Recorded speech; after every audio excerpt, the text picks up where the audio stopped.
The new series, Raised by Wolves, on HBO Max is a new and extremely imaginative show produced by Ridley Scott, who is known for creating incredibly deep and thoughtful sci-fi that takes us beyond entertainment to a place where we question creation and a much bigger world. He doesn't fail to impress with Raised by Wolves, which again takes us to another planet with a very interesting storyline filled with androids, religious factions, and embryo gestation. There are incredible parallels to historical warring religions and even direct references to gods who have been the source of war and contention in real life. Let's take a deeper look at the symbolism of the gods and goddess in Raised by Wolves and how it compares to the age-old battle of religion. This story begins on a fresh new planet with no inhabitants and 2 androids, mother and father, who were sent by the atheists to establish a colony of new children. They were sent on a ship faster than any human could survive, which got them to the planet Kepler 22b before anyone else could get there. They needed to be the first colony on the planet. Mother is set up to gestate 6 embryos by basically attaching synthetic umbilical cords to her body, kind of like mammary glands on an animal. She grew the tiny embryos to small babies and had the easiest birth in history. Meanwhile, on Earth, Mithraeus and atheists are fighting and destroying the planet around them. Atheists are the refugees, and people are killing each other left and right. The Mithraeus are taking a ship called Heaven to a new place, free of war and conflict, reserved only for the true believers. So let's explore this idea a bit further, because it's a parallel to pagans and Christians historically. Mithraeus were historically pagans, but they are now the dominant religious cult. Atheists are the non-Mithraeus, so a parallel to Christianity, but they are in the minority, it would seem. What we can assume is there was at some point a great war or evolution in which Christianity became the minority religion and Mithraism rose. Now the Christians are the atheists, in a very ironic turn of events for them. Further ironies are found in the fact that Mithras, Sol, and Jesus Christ have so many similarities that the Christians took particular animosity towards Mithras when paganism was outlawed. They tore down his temples and built churches on top of them, so there was no chance to honor that location as a site to their pagan gods. Mithras is a sun god, a creator deity, and a war god. It is a man's religion, and initiates must be sponsored or invited to join. Their worship takes place in a dark temple to recreate the environment of the Cave of Mithras. The initiation involves being blindfolded, the imagery of birds with spread wings, and the slaughtering of a bull and drinking its blood. This is an offering as well as a nod to the death of the primeval bull killed by Mithras to save mankind, as ordered by Sol, the sun god. I don't think that father is the sole representation. However, might we see that in Marcus? Marcus apparently originally comes from the atheist side, and he and his wife Sue steal the identities and faces of a Mithraic couple to get aboard the Heaven ship, unaware that they have also acquired the child of this couple. Just a quick side note, the name Marcus is derived from Mars, the Roman god of war. The planet Mars was also named by the Romans for its blood red color. Mars was recognized for his agricultural attributes and even considered a spring Dionysus, or potential rebirth representation for spring. Move aside, father, our new stepdaddy of spring has arrived. But with spring and rebirth comes sacrifice, and with Mithraism it comes in the form of a bull. So we will see a bull representative who must die. While we don't have an actual bull, as there are no animals on the new planet other than the mouse, the bull will likely be a person who must be sacrificed, and likely Campion will be the person to do it. Campion, as the prophet of Mithras, must make this sacrifice to bring in spring and the new life, and likely the sole representation, Marcus, will instruct him on this task. On the flip side, we will still struggle with Mother. Mother loves her children and they are her priority. She will do anything to protect them. Currently, she is trying to rescue Paul, and I can foresee her success in this, which may create a bond and relationship between Mother and Paul, which is something he does not have with Sue and Marcus. There is a strange dynamic with Paul and his parents, and it looks like it stems back to his real parents, whom Marcus and Sue killed. They would make him kill animals and would never talk to him to try and make him stronger.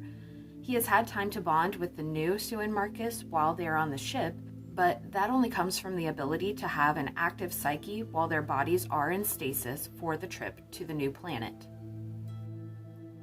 This again ties to how the androids, sent by the atheists, were able to get to the planet well before the Mithraeus. Their ship was able to travel exponentially quicker with embryos and non-human androids, thus creating the ability to establish the first colony on the new planet, preventing the Mithraeus from creating a military state as was left behind on Earth. Was Father aware that Mother was a necromancer model? Is every female model created given the ability to sustain life, or was Mother specifically designed for such? Is this why she was created as a necromancer model, in order to safeguard their colony, thus ensuring the Mithraeus would never be able to take over their children? Mother is a goddess representation. She is the she-wolf. In a male-dominated religious structure, much like we saw with Christianity, there will be an attempt to suppress Mother because she is more powerful than any men present in the storyline, more powerful than Father, or even the other androids who try to attack her. She is the most powerful, and her mission is to protect the children and the next generation. When Mother goes into her necromancer mode, arms spread, flying, and being blindfolded are nods to the Mithras initiation rituals and her connection to pagan representation. She also kills with her voice, which is akin to witchcraft. Necromancer is another word maligned with witchcraft and magic, which aligns with the vilification of the goddess in history. Pagans are called witches, and that has been used as a tool to oppress, torture, and kill in gruesome ways for hundreds of years. The goddess is obviously a woman's idol who works in consort with the horned god. The horned god is the male counterpart to the triple goddess and has a symbolic death in the autumn, leading to rebirth in the spring and ushering in new growth and life. I think all of this will play into the storyline for Mother, Father, Campion, and Marcus. Mother is evolving or upgrading. While there are concerns she is breaking down, she is really only becoming more powerful, which is further commentary on her parallel to the triple goddess, or women aging to a wise old crone. She becomes more intelligent and more powerful rather than breaking down. She even evolves to have deeper levels of emotions. Even from Campion's birth, it was noticeable that she shed a tear for the loss of her little embryo baby. From there, she has only become more powerful with the capacity for more emotional depth and a more protective instinct. Mother was afraid she was poisoning the children, but it was the land and the carbos which were not sustainable for humans. They will have to figure out another food source, and having a green knight, so to speak, or someone who is agriculturally inclined, is completely necessary to ensure their survival. One of the creation stories of Mithras is that he was born of a cosmic egg, which is exactly how Campion was born. The tale of Mithras slaying the bull culminates in ears of wheat growing from where the blood spilled on the ground as a sacrifice to ensure new life. When Campion makes the sacrifice of the bull representation, Marcus, or the soul father representation, will use his agricultural inclination to help bring new crops and new life. Where does this leave Mother? Historically speaking, the goddess was slowly villainized as a pagan deity, oppressed, as were women, by the patriarchy for being more powerful than men. She was shunned and pushed out as male-dominated Christianity oppressed women. Mary, the mother of Jesus, was the all-encompassing female representation of maiden, mother, and crone, and for the next 1,000 years, the goddess was mainly unheard of. If we are looking at the Mithraeus and atheists as a parallel to history, we will likely see a war upon Mother. There will lie the struggle for Campion, as this is his mother, while the Mithraeus will raise Campion up as their prophet. the small lander group already looked on him with the wonder of the potential of this being their prophet, but Mother was not about to let these men take her son from her. She was programmed with a mission, and Campion is her last child, which does indeed set him up to look like the prophet of the Mithraeus. I think this will be a reimagination of the age-old struggle of religion here on Earth.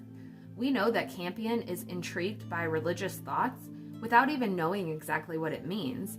He prays in privacy, and Father warns him to not let Mother see him.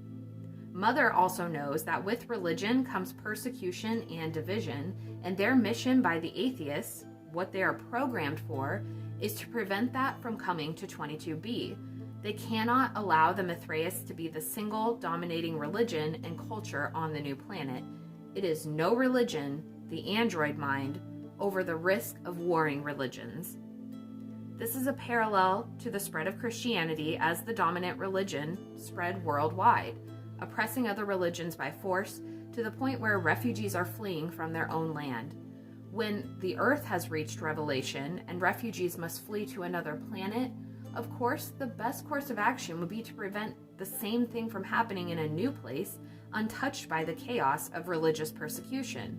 An android mind can grasp that concept, but the human mind, even untouched by the ideals of religion, is haunted and compelled by the desire to look for something beyond ourselves. It is human nature emerging in an unhumanized place.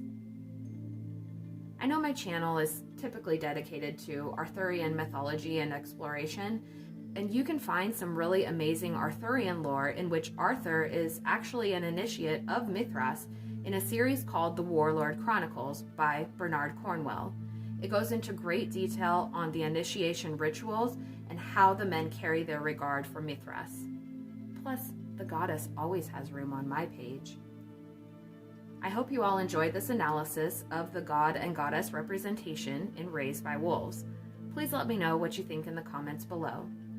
I'll see you all in the next one.